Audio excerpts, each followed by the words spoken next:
Vous êtes bien sur le plateau de votre quotidienne oui KNF, c'est tous les jours midi, 18h, 23h sous la chaîne numéro 23 de votre satellite, mais aussi sous la chaîne numéro 7 sous la box SFR. Et rien que pour le plaisir de nos internautes, nous sommes aussi en live sur le Facebook Éclair FM TV. Bref, nous sommes partout, on vous parle un petit peu de tout ce qui se passe en Guadeloupe et puis on vous présente nos talents. Il est en train de me faire un petit freestyle tranquillement sur le générique de l'émission. Je vais vous sortir une mixtape spéciale KNF avec tous les artistes de la Guadeloupe. Il est avec moi sur le plateau, j'ai l'honneur de recevoir l'un des plus grands lyricistes de la Guadeloupe, l'homme NDX. Qu'à-nous faire? Qu'à-nous faire, ça va, Tima? Je suis bien installé, je suis bien sur le début de semaine. On va parler de The Coolest. En même temps, moi, je suis en mode The Coolest. Écoute, mais la chemise, quand même, t'as mis tout en haut. Oui, parce que fallait faire sérieux. fallait une petite touche, tu vois, sérieux. Alors, le public d'Éclair TV, effectivement, te connaît un petit peu. Parce qu'effectivement, tu passes avec Venom. Exactement. Qu'on big up. Mais tu n'avais pas encore sorti ton tout dernier album. Exactement, ouais. Avant d'en parler, on va faire une petite rétro, justement, NDX. Pourquoi déjà NDX? D'où te vient ce surnom et à quel âge as-tu commencé déjà le chant, la musique? Alors, j'ai commencé la musique très tôt. Je pense, quand je dis très tôt, par rapport à la génération actuelle, je pense que moi j'ai commencé à 16 ans, 15 ans, et je voulais juste imiter mon frère en fait, qui rappait Garfield, du Rézé. En fait, il y avait un collectif Oxyfamily, et à l'époque, j'avais pas encore NDX, j'avais le nom Coltien, je sais pas pourquoi, je me demande pas pourquoi. Je sais pas pourquoi, on m'appelait comme ça. Ouais, voilà. Et ensuite, arrivé au lycée, en fait, comme je portais des vêtements très larges pour un peu imiter les Américains, on m'a appelé ND, comme mon vrai nom c'est ND, on m'a appelé NDXXL pour la grande taille. Et ensuite, c'était trop long, j'ai mis NDX. Eh, mais c'est censé ton nom. Je m'attendais à un truc, tu sais, nitroglycéride par rapport à Fast and Furious. Pas mal. Mais ça tombe bien parce que tu étais donc graffeur, donc tu as baigné quand même dans l'univers hip-hop, donc pourtant, en fait, depuis longtemps. Depuis longtemps, tu es vraiment culture hip-hop. Bah en fait, je dis souvent ça à mes amis, je pense que le hip-hop a changé ma vie en fait. Tu vois? Donc, ne serait-ce qu'au niveau des textes, au niveau du craft, au niveau de la danse, tu vois, c'est une énergie c'est quelque chose qui m'a suivi toute ma vie en fait. Justement, on a tendance, ceux qui ne connaissent pas, ont tendance à dire hip-hop, ils voient seulement la musique. Exact. Mais non, en fait, le hip-hop, c'est plus que ça. C'est plus que ça, c'est un ensemble, c'est craft. C'est vrai qu'aujourd'hui, c'est la musique qui a une place prédominante. Mais sinon, c'est du craft, du b-boying, du scratch, plein de choses. Tous ces trucs, en fait, c'est un peu la culture de on se débrouille, en fait. Et on en parlait en antenne. Là, avant, c'était un petit peu décrié, hip-hop. Ouais, non, mais ça vient de ghetto et compagnie. Là, aujourd'hui, on a l'impression justement que c'est un petit peu visible partout, en radio. Les graphes sont utilisés en mode art et compagnie. Même toi, comment est-ce que toi, tu vis ça? Tu as vu toute l'évolution, comment est-ce que toi, tu vis ça? En fait, ça me surprend même pas parce que, en vrai, comme j'ai toujours été très orienté vers les États-Unis, et depuis très longtemps, les États-Unis, ça a toujours, le hip-hop, on a toujours dit que c'est la nouvelle pop, en fait. Que tu le vois dans les défilés de mode, et souvent tu vois des artistes, des rappeurs américains, les spots de pub aujourd'hui, Apple, ils vont utiliser du rap, donc ça me surprend même pas. Et donc, doucement, c'est vrai que c'est arrivé en France plus tard, en France hexagonale, et ensuite chez nous, ça commence à devenir totalement mainstream, comme on dit. Et tu dansais aussi? Non, pas du tout. Je se faisais un peu. Voilà, toi, tu faisais les petits breaks quand même. Et ça tombe bien parce qu'en écoutant ton dernier album, je me disais effectivement, il y a cette odeur hip-hop. Voilà, le côté lyriciste parolier pour les plus anciens, exactement. Et je me disais, c'est bizarre quand même. T'as pas fait un petit peu la transition de tout ce qu'on peut retrouver aujourd'hui, c'est-à-dire trap, drill et compagnie. Pourquoi? Est-ce que ça ne t'attire pas ou est-ce que non, tu es trop ancré dans l'univers hip-hop? En fait, en vrai, au niveau des sonorités, j'ai toujours été sur les tendances américaines, tu vois. Et c'est vrai que ici, on a souvent tendance à dire, tout ce qui est lyrics, c'est un peu à l'ancienne, alors que pour moi, c'est faux. Aujourd'hui, les numéros 1 aux États-Unis, c'est Kendrick, J. Cole, Jay-Z. C'est des gars qui ont des textes en vrai, tu vois. Je pense que souvent, c'est peut-être un manque de culture. On a l'impression qu'avoir des lyrics, c'est limite, il ne faut pas avoir de lyrics, alors que c'est faux. Il y a du hip-hop pour tout. Et c'est vrai que moi, on me décrit souvent comme punchliner, gars lyrics, mais c'est tout naturel en fait, parce que je fais ce que j'aime, ce que j'écoute en vrai. Mais tu écoutais qui justement? Qui est-ce qui t'a inspiré quand tu étais plus jeune? Qui m'a inspiré? Alors, en vrai, il y a une certaine dualité, c'est-à-dire que autant, comme je te dis, je suis très influencé rap américain, mais rap créole, Folk Lee, c'est lui, quand on était au collège, Folk Ridla aussi. Ridla parce qu'il y avait un côté, il exerce toujours, hein, mais dans son rap, il est fort, mais en fait, il y a beaucoup d'humour, beaucoup de trucs, et c'est vrai qu'on retrouve ça dans mes textes aussi. Et puis mon frère Garfield. Hein. Et puis il y a aussi les jeux de mots. Est-ce que c'est ton péché mignon? C'est-à-dire, on te dit, attends, là, il faut que je trouve un petit jeu de mots, une petite formule, justement, je ne suis pas satisfait de ça. Est-ce que tu creuses? J'aurais écrit, c'est vrai que j'aurais écrit beaucoup mes textes souvent. En fait, je les prends, mais je peux écrire vite, comme je peux parfois rester une semaine sur un texte, un lyrics pour pouvoir bien le placer, tu vois. Et je suis très attaché à ça. C'est vraiment, j'aime bien. À la base, c'est beaucoup qui aimait faire blague. Ouais. Ça se ressent. Voilà, exactement. Ok. Et tu es plus à l'aise en créole, en français, en anglais? Certains aussi sont en anglais. C'est quoi Créole de ouf. Après, j'ai essayé un peu en français, mais tu sais, je suis tellement. Là, on parle en français, mais dans ma tête, je réfléchis en créole, tu vois. Donc... Il fait la traduction déjà. Il a dit bonjour. En gros, il voulait me dire, hey, Tima, qui genre? J'aime trop le créole. Franchement, aimé ça. Parce que tu vois, j'ai vécu en France.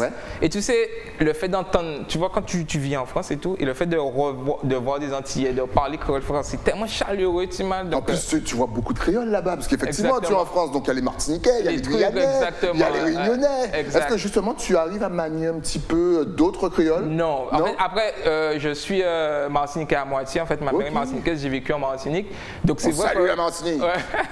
C'est vrai que on me dit que, par exemple, quand je suis retourné en Guadeloupe, on m'a dit, tu parles comme un Martiniquais parce qu'on sent dans mon accent, on sent que c'est mélangé en fait, tu vois. Et parfois, même pour des constructions de rimes, il y a des schémas du créole martiniquais qui sont plus faciles à dire, tu vois, beaucoup moins, tu vas dire, tu vois, si tu veux retirer une syllabe, des trucs comme ça. Donc voilà. Ah, on salue la Martinique. D'ailleurs, il faut qu'on mélange tous ces créoles, faire une seule langue, et c'est pour ça que j'aime beaucoup ton dernier clip, parce que c'est exactement le but de la vie de la Caraïbe. Chi, pas besoin non. Anglais, créole. Il est déjà dans le turfu.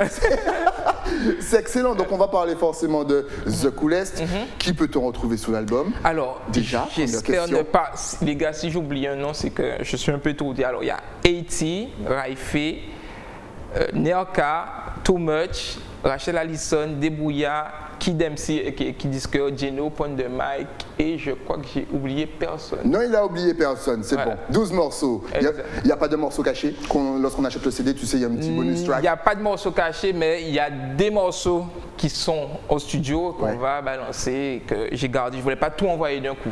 Donc il y a d'autres surprises, et voilà. Donc je ne voulais pas tout donner, tu sais. Aujourd'hui, un projet déjà très style, c'est beaucoup. Donc je voulais distiller un peu, tu vois. Justement, là aussi, comment est-ce que toi, tu vois ça? Parce qu'encore une fois, tu fais partie, le grand public va dire que tu es jeune. Mais effectivement, les connaisseurs, on te connaît depuis assez longtemps. Pour nous, tu n'es pas si jeune que ça. Pas si jeune que... Tu vois? Donc tu as connu l'époque où on faisait des CD avec 20 morceaux. Et là, quand tu vois qu'il faut en mettre 12, sinon le public il va dire non, mais tu sais. Et on ne vous juge pas, le public. Hein. Mais effectivement, il faut descendre à 12 déjà. Est-ce que tu fais une présélection? Est-ce que ça te fait mal au cœur de retirer certains morceaux? Comment ça se passe? En fait, c'est naturel parce que, comme je le dis, je suis geek de ouf. Je suis vraiment connecté. Et ce que j'écoute aujourd'hui, c'est même pas.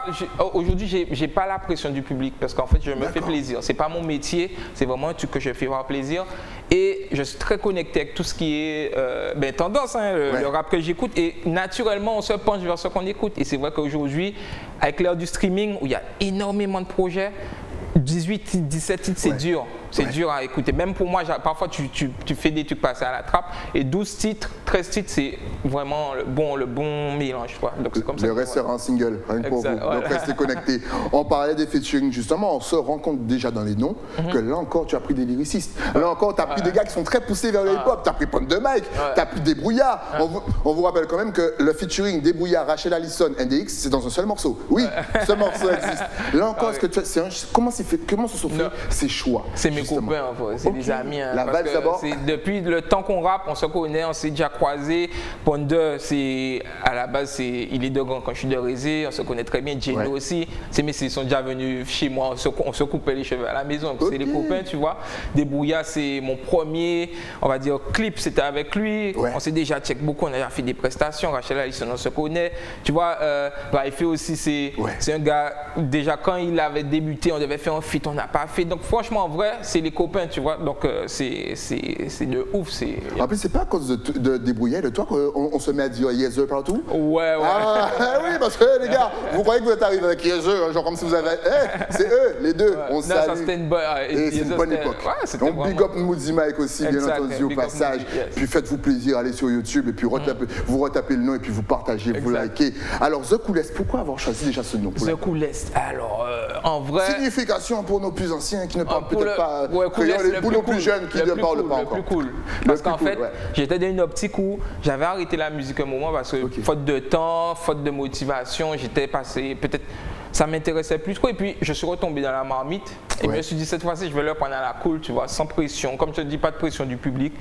Les gens qui me connaissaient avant, je fais de la musique pour eux, pour les nouveaux, donc j'ai pris The Coolest pour dire c'est à la plus cool. Et puis il y a une petite modification, c'est qu'il y a 2 X à la place du O, mais ça c'est un hommage à mon premier album. Et si on commence à rentrer dans ça, ça va être trop complexe. Moi c'est beaucoup qui...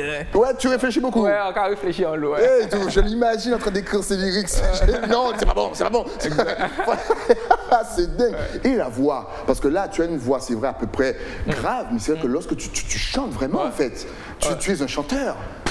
Il y a l'autotune aussi qui aide beaucoup, mais c'est vrai que moi quand je trouve que j'ai une voix aiguë, mais là j'essaie de plus jouer avec, tu vois, essayer d'autres choses, des trucs, tu vois, comme sur le son que Rachel Allison, j'ai fait et Débrouillard, j'ai fait une voix un peu plus grave, et il y a d'autres morceaux comme assez, je pense, dans mes aigus, moi c'est beaucoup qui, voilà, vibes quoi, tu vois. Justement, quels sont les thèmes que tu abordes dans The Coolest? Dans The Coolest, il y a un peu de tout. Après c'est vrai que, comme on dit, j'ai des punchlines, mais j'essaie de les faire servir, alors punchline pour les non-initiés, voilà, merci. Les paroles qui frappent en fait, des lyrics qui vont vous marquer. Qui vont vous marquer, par exemple, pour un exemple, une punchline, alors je ne sais pas si on pourra censurer ça, je dis par exemple, trop bouche à fermer et des bouches à nourrir, dans le sens que j'ai 2 enfants, mais j'ai trop de bouche à fermer au niveau de faire fermer la bouche de certaines personnes, tu vois, c'est ça par exemple une punchline. Et en fait, dans mes textes, j'essaie de les faire servir à quelque chose, en gros donner une idée, une exposition. Tu vois, par exemple, j'ai une punchline qui revient souvent, c'est, je dis, premier consommateur champagne à un pays sans de l'eau potable. Ça veut dire qu'on n'a pas d'eau potable partout, mais pourtant, tu vois, c'est pour faire ce genre de lyrics que ça. On boit énormément de bulles. C'est vrai que les bulles sont toujours disponibles, l'eau n'est pas disponible, on se demande pourquoi. On peut avoir les deux, mais quand même. J'essaie de mélanger ça avec de l'humour, du truc, donc c'est vrai que dans mes textes me servent en fait à un peu pour que les gens rentrent dans ma tête, quoi. En gros, c'est d'exposer mon truc. J'ai pas envie de juste dire des trucs bêtes et méchants, Doudou, je t'aime, non. Tu penses qu'il y a trop de Doudou, je t'aime actuellement? Non, pas forcément, mais c'est comme je dis. Après, ce n'est pas une critique, encore une fois. Nous, on aime bien les chansons de Doudou, je t'aime. Nous aimons ça, faut bien nous lever. Mais je fais la musique que j'écoute en vrai. Donc, c'est vrai que j'écoute un peu de Doudou, je t'aime, mais j'aime bien les trucs qui pètent ma tête, les trucs, tu vois. Donc, mais tu te censures des fois? Est-ce qu'il y a des lyrics, des punchlines qui te disent je ne peux pas sortir ça? Parce que moi, quand j'ai écouté l'album, j'ai l'impression que tu te censures pas. Non, mais je me censure de ouf en plus. Je me censure de ouf. Pas dans le sens où, parfois, tu sais, aujourd'hui, on peut blesser une certaine communauté, on peut faire des trucs qui peuvent être mal interprétés. Donc, c'est vrai que parfois, même mes amis, on essaie de prendre du recul. Donc, tout en. Tu vois, après le hip-hop, ça reste quand même quelque chose où il faut dire des choses, tu vois. Donc, j'essaie de dire des choses, mais parfois. Il faut faire attention un peu, tu vois. Chipa Besoin d'Homme a été énormément salué, surtout par les femmes. Est-ce que tu as senti effectivement qu'il y a un changement au niveau des femmes caribéennes? Est-ce que tu as plus à caille? Moi, il y a besoin d'homme. Moi, en fait, tu sais, c'est. En vrai, elle se débrouille, hein, tu vois. Moi, tu vois. Comment t'expliquer? Souvent on me dit ouais c'est un son féministe, c'est pas féministe en vrai, c'est juste une observation, on avait envie de raconter un truc, tu vois. Et c'était le thème qui venait comme ça. Je suis pas bizarre, non, mais elle n'a pas besoin de toi. Elle va en soirée, elle achète sa bouteille toute seule, elle machin. Donc c'est toute seule, elle achète son appartement toute seule, elle fait tout. J'ai pas besoin, non, exactement. Le clip Restez connecté, il sera peut-être dans le top, mais pour le savoir, il faut rester connecté sur Éclair FM. Justement, alors par rapport à ça, effectivement, on se rend compte que dans le game, il y a beaucoup de femmes aussi qui arrivent. Exact. Et qui sont déjà là. Et qui sont déjà là, et qui ont une parole aussi assez libérée. Exact. Comment vous, les gars, en tant qu'artistes, vous percevez tout ça? Ben, en vrai, je vais parler pour moi, parce que tu sais, on ne peut pas dire vous les gars, et je représente tout le monde. En vrai, ils ont raison. Ça fait des années, on raconte n'importe quoi sur elle, la présence dans le doigt, tu vois ce que je veux dire? Même Santorini, ben, te montre que, frère, ils vont te faire payer les vacances. Exactement. Voilà, arrête. Et voilà, il n'y a pas de quoi être choqué. Attends, en tout cas, non, mais c'est bon. Et puis, tu sais, ça envoie plein de vibes différentes, parce que souvent, tu avais un seul point de vue, et là, tu as différents points de vue, tu as différents trucs, donc c'est lourd, ça, tu vois. Tu te vois un jour poser sur un bouillon dans le futur, justement pour les vacances? Les vacances arrivent, là, déjà. On sera peut-être confinés, couvre-feu, enfin, on sait pas, on est habitué. Non, j'aime bien, mais je ne me vois pas. Tu sais, c'est une certaine énergie, le bouillon, et c'est vrai que j'ai pas envie de faire un truc forcé. Tu vois ce que je veux dire? Parce que comme c'est tout le monde qui écoute des bouillons, on fait bouillon, j'écoute du bouillon de ouf, mais j'aime pas forcer les trucs, tu vois. D'accord. C'est comme le français, par exemple. C'est vrai que peut-être on te dit, ouais, rap en français pour toucher plus de gens, mais parfois j'aime pas forcer les trucs. Si un jour ça vient, tu vois ce que je veux dire? Et on peut te voir sur un autre style musical? Ben, j'essaie de travailler en fait des sonorités. Après ça, tu chantes? Ouais, des choses. Franchement, j'ai mon beatmaker, Alexei, là, et on s'est dit qu'il faut qu'on essaie de travailler d'autres trucs pour un peu sortir de ma zone de confort. Et c'est ça qui est important parce que moi je suis toujours dans la créativité et c'est d'autres choses. Hein. En plus, les jeunes mettent de plus en plus de gros cas dans les tutos. Ça m'a étonné de ne pas avoir forcément plus de gros cas dans. C'est pour le futur? Je suis en train de dévoiler quelque chose déjà. C'est vintage parce que, par exemple, tu vois Exos avec Kako, la Kako Music. Exactement. Avec un mélange urbain, tu vois, gros cas, tout ça. Il avait déjà fait ça, en vrai, tu vois. Donc, parfois, peut-être que ça n'avait pas été compris tout de suite, ou bien ça avait bien marché, hein, mais là, c'est peut-être aujourd'hui, tu vois, les styles arrivent à maturité. Donc, voilà. Donc là, on retrouve de plus en plus d'artistes qui font de la dancehall, mais il y a du gros car en même temps, tu sens une petite voix de tambouillé, des trucs comme ça. Tu vois, comme Kenji aussi. Tu vois, c'est beaucoup de. L'influence reste présente, l'influence de la culture. Exact. Alors, au niveau de ton album, on rappelle The Cool est disponible partout. Il y a des morceaux de fou et Chipa Bizonum tourne un petit peu déjà partout. Quand tu fais la communication d'un projet, avant c'était bon voilà, tu passes sur les radios, tu passes sur les médias. Mais est-ce qu'aujourd'hui en 2022, il faut faire 2 fois plus de com, il faut être présent sur les réseaux, il faut inventer des filtres Instagram comme vous l'avez vu tout à l'heure, parce que depuis tout à l'heure on se dit mais c'est quoi, qu'est-ce qui passe? Les deux croix là. Déjà parle-nous de cette histoire de filtre Instagram. Moi j'ai kiffé. En fait c'est un pote à moi, Momotion HD. Désolé si j'ai écorché ton nom, c'est Momotion HD. On discutait en fait, il avait créé un filtre pour une émission et je lui ai dit, il faudrait que, est-ce que tu pourrais pas me faire un filtre pour la sortie de mon projet? Parce que comme je te dis, j'ai tout un délire sur les croix et il m'a dit, vas-y, on dit ça. Et on s'est dit, ben, on va publier ça. Comme ça, les gens, quand ils vont faire leur acapella, leur lip sync sur mes sons, ils vont mettre ça. Et donc voilà. C'est excellent. On connaît aussi un mot motion, mais il n'y a pas HD. C'est Morgane. On le salue aussi. Et justement, au niveau encore de la com, niveau, tu sais, le style. Tout à l'heure, on disait, waouh, tu as été ton sur ton, tu vois, les baskets blanches, bleues assorties, justement, le petit t-shirt blanc. Non, mais je mets tout le temps des t-shirts blancs. Ça, c'est le style, ça. Non, mais comme ça, j'ai plein de t-shirts blancs et comme ça, quand tu mets un t-shirt, tu passes à la télé, c'est chiant, tu peux pas le remettre. Exact. Tu vas d'escrer là après. Quand tu m'as envoyé ici avec exact. Il connaît. L'astuce, je mets t-shirt blanc, noir. Blanc, noir, uni, comme ça, on ne sait pas. Exactement. Mais est-ce que tu t'amuses aussi à te prêter au jeu, tu sais, des shootings, au jeu, voilà. T'es obligé parce que l'image, c'est une place prépondérante aujourd'hui. Et tu peux pas. C'est ça aussi qui peut, on va dire, décourager certains artistes parce que limite tu as une place de CM, de community manager. Après il faut être présent sur les réseaux sociaux. Tu vois aujourd'hui, par exemple c'est Instagram, c'est beaucoup de photos, beaucoup de trucs et ça peut être chiant. Les visuels aussi. Avant tu pouvais mettre un son, mais à présent il faut bien l'amener avec les images. Donc tout ça c'est tout un travail. Et autant avant ça prenait peut-être 10% du temps, à présent tu te rends compte que quand tu sors un projet, ben, pendant 2 semaines, tu dois en parler, tu dois machin. Et c'est ça qui à fond, il faut être vraiment à fond. Donc, encore une fois, ça ne mange pas de pain d'aller streamer, d'aller même sur YouTube, de cliquer j'aime, de partager, même dans les groupes WhatsApp. Les gars, vous avez entendu tout le boulot que.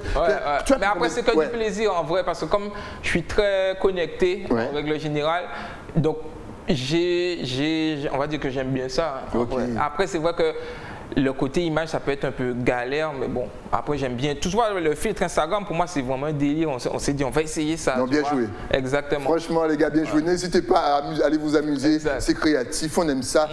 C'est saupoudré de plaisir, on aime ça. Justement, ça fait quoi? Ça fait une semaine que The Coolest est déjà sorti. Ouais, exact. Donc, quels sont, pour l'instant, les sons qui arrivent dans le top 3, selon les retours que tu as eu? Selon les retours, ben. On va aller dans le top 5. Vas-y, il y a 12 morceaux. Shipa Bizenom. Ouais, obligé. Voilà. Il y a Dernier Flow avec Rachel et Debrouilla. Ouais. Les gens ont bien aimé là. Tu vois, c'est un peu vintage en même temps. Tu vois. Non, celui-là, il est bien. Ouais, il y a Holy Shit avec Kid MC, assez aussi. En vrai, tu sais, il n'y a pas vraiment de son qui ressort parce que j'ai l'impression que globalement, même au niveau des streams, en fait, tous les sons, les gens écoutent. Donc ça dépend du mood. Il y a des gens qui sont plus sur des trucs plus sombres comme Cellophane, où je parle un peu de la vie de quartier avant, ou bien des choses plus joyeuses. Donc en vrai, si on regarde en termes de chiffres, c'est vrai, c'est Shipa Bizenom avec le clip et Dernier Flow, mais après, globalement, le projet a bien plu. Il a bien été accueilli. Non, puis si ça laisse s'écouter tout seul, surtout aussi que les instrus aussi, son travail, c'est quoi? Il n'y a que du local? Il y a 70% de local avec, c'est mon beatmaker Lexai, qui est martiniquais et qui m'envoie des prods, on essaie de travailler, on discute, et comme c'est du sur-mesure, après, il y a 2 beats, c'est un beatmaker italien avec qui je discute. Italien? Ok. On n'a jamais réussi à bien communiquer, on s'envoie des... Tu vois, je parle anglais avec mon accent un peu bizarre là. Tu vois, et voilà. Donc, mais aujourd'hui, avec Internet, ben, tu fais des connexions. C'est fou ça. Ouais, exact. Hey, les gars italiens, quand vous allez écouter l'album, c'est peut-être celui-là qui a fait ça. Voilà, Gucci Louis et Fox the World, c'est le même compositeur. D'accord. Et tu as une préférence justement pour les instrus, on sent que c'est très mélodieux, que vraiment, ça se laisse écouter. Non, encore une fois, allez vous procurer l'album parce qu'il se laisse écouter. C'est ça qu'on m'a dit, vous mettez le premier morceau, vous arrivez au numéro 12, vous n'êtes même pas rendu compte de ça. Tu aimes les instrus assez mélodieuses. Mélodieuses, pas beaucoup qui est énervé, on sait beaucoup qui cool, tu vois. Donc, il n'est pas énervé, mais il a des punchlines qui frappent. Donc, j'aime beaucoup les trucs, tu sais, je suis très influencé par le rap américain, j'écoute beaucoup de Gunna, beaucoup de Young Thug, en même temps beaucoup par le rap français, avec tout ce qui est lyriciste, tu vois, donc Orelsan, aussi bien Vald, aussi bien Booba, tout ça. Donc c'est une espèce de gloubi boulga mélange dans ma tête et je recrache mes influences, tu vois. Et ça nous fait plaisir. On vous rappelle encore une fois que The Coolest est disponible. Donc n'hésitez pas encore une fois. C'est local, ça vient d'ici. Justement, quel est le prochain clip en vue? Est-ce qu'on peut déjà essayer d'imaginer? Je ne vais pas le dire, mais on a déjà un clip qui est quasiment terminé. Débrouillard Rachel Allison ou avec un pont de mic? Moi je vais pas mentir, il y a le son débrouillard Rachel Allison NDX et avec le pont de mic et bien sûr le Shipa Bizenom qui arrive. Voilà, moi c'est mon top 3. D'accord, ben on a des trucs. En vrai, on travaille sur plusieurs clips parce que j'ai la chance d'avoir des gens qui me poussent et qui ont envie de travailler avec moi et donc j'ai cette chance de pouvoir clipper plusieurs trucs et donc il y aura je veux continuer à faire vivre le projet, tu vois. Souvent on lâche un projet et puis on l'abandonne au bout de 2-3 semaines, mais là j'ai envie de continuer à faire vivre le projet, donc il y aura d'autres visuels, d'autres trucs, d'autres surprises. En tout cas on a hâte, franchement n'hésitez pas. En tout cas maintenant si on veut savoir comment se le procurer, si on veut savoir justement quel est le prochain clip, quel est le prochain morceau qui va être clippé. Est-ce que tu es connecté sur les réseaux sociaux? Est-ce que tu as Facebook, Instagram, Twitter? Suivez-le sur Twitter. Suivez-le sur Twitter ou même une chaîne YouTube pour qu'on puisse voir les clips. Si tu as tout ça, regarde, ça va s'afficher juste ici. Qu'on peut dire technicien. Voilà, tu vois, il a l'affût. Voilà, ce qui est bien, c'est que c'est NDX partout. NDX Coolest sur Facebook, NDX_1988, très bon cru, NDX 1988, sans underscore sur Twitter et bien sûr NDX Music, voilà, sur YouTube, voilà, c'est excellent. On aime tout ça. Vous vous connectez, vous likez, vous suivez, vous échangez, c'est important. Tu es ouvert justement si par exemple il y a un jeune qui veut faire un petit feat avec toi, s'il y a quelqu'un qui fait des instrus aussi, qui veut te proposer des projets, est-ce que tu es franchement, moi je suis, comme je dis, c'est la vibe. Hein. Dès qu'il y a une bonne vibe, on peut travailler, c'est comme ça. Hein. De toute façon, ça a toujours été comme ça depuis le début et ça ne change pas. Et s'il fallait pousser le délire, si tu devais faire justement quelques feats avec des rappeurs français, avec des Caraïbes, tu sais, la partie anglophone, ou même avec des rappeurs des États-Unis, tu aurais fait un feat avec qui? Album featuring d'NDX. Avec qui? En vrai de vrai, j'aurais bien aimé travailler avec beaucoup de rappeurs de la Caraïbe, tu vois. J'aime beaucoup Wendy, un rappeur haïtien. Et puis niveau rap français, c'est vraiment, je suis bien fan d'un rappeur, c'est Kekra. J'aime beaucoup ce qu'il fait. Et américain, franchement, mon feat rêvé, ça aurait été Travis Scott, mais là, qui c'est? Parce qu'il regarde l'émission en sous-titré. Parce que sur YouTube, c'est sous-titré maintenant. Donc le gars est en train de se faire un kiff. Featuring, NDX, Guadeloupe, Travis, Padami. Quels sont tes projets futurs, justement? Est-ce que si tout va bien, s'il n'y a pas de couvre-feu, encore une fois, s'il n'y a pas de patati patata, est-ce qu'on aura, je sais pas, un petit concert, un petit découverte de l'album, en acoustique, pas en acoustique, dis-nous tout. En vrai, on voulait faire une release party avant, mais après il y a eu le Covid, le couvre-feu, et je garde un espoir d'en faire même si c'est pour une réédition, un truc. Parce qu'on avait déjà prévu des goodies, des autocollants, des trucs, tu vois, vraiment pour rassembler le public, les gens qui m'écoutent, mais on n'a pas pu faire ça, mais malheureusement, moi je garde ça en tête, on va le faire. Et à présent, c'est comme ça qu'il faut. Tu dis, je vais le faire, comme ça tu vas le faire. Et est-ce que tu joues de l'instrument? Est-ce que je sais pas, est-ce que tu joues guitare, peut-être pour nous faire un petit guitare-voix ou piano? J'ai déjà fait ça. En fait, c'est vrai que j'ai fait pas mal j'ai fait des presses en guitare acoustique, justement, avec Luigi, un guitariste. C'est vrai qu'on veut développer ce délire-là, peut-être un EP vraiment guitare-voix, comme ça. Et puis, non, sinon, je ne joue pas d'instrument. Ok. Non, j'ai pas réussi. Et dernière petite question, quelqu'un qui réfléchit beaucoup comme toi, forcément ça a des idées de scénario. Donc déjà, première question, la dernière question, est-ce que tu touches au scénario de tes clips? Est-ce que déjà ça te dit non, mais si on ajoutait ceci, ça irait mieux? Et deuxième question, tu as vu qu'on a de plus en plus de réalisateurs pour des courts-métrages, pour des longs-métrages, ça te dit d'écrire un scénario ou encore mieux, ça te dit de passer devant la caméra et de jouer à l'acteur?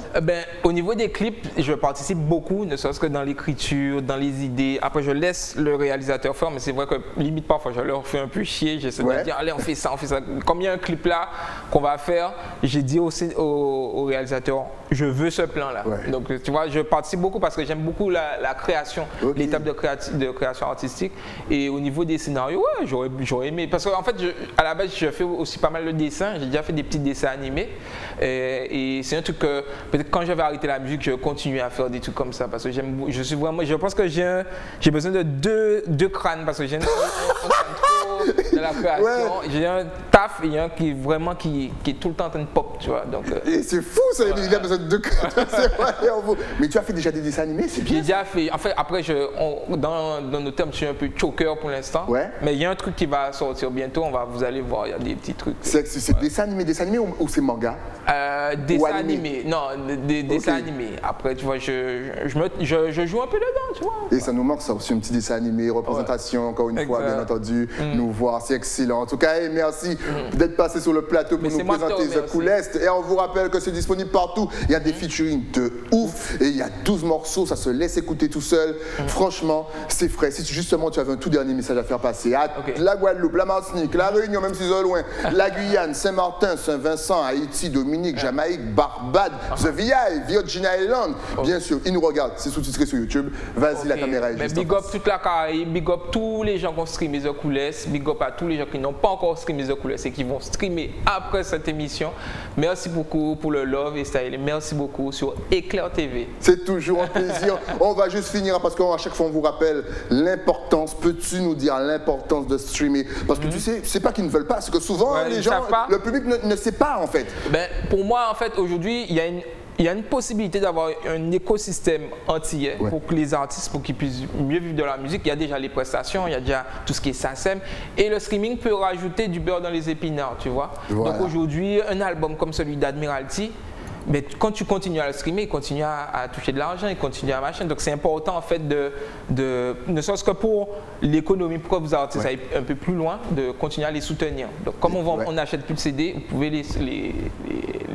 les big up comme ça. Voilà, tout est dit, il y aura plus de visibilité, on sera représenté partout et vous serez fiers de crier, c'est mon artiste, ils viennent chez moi, de la Guadeloupe, de la Martinique, de la Guyane, de la Réunion.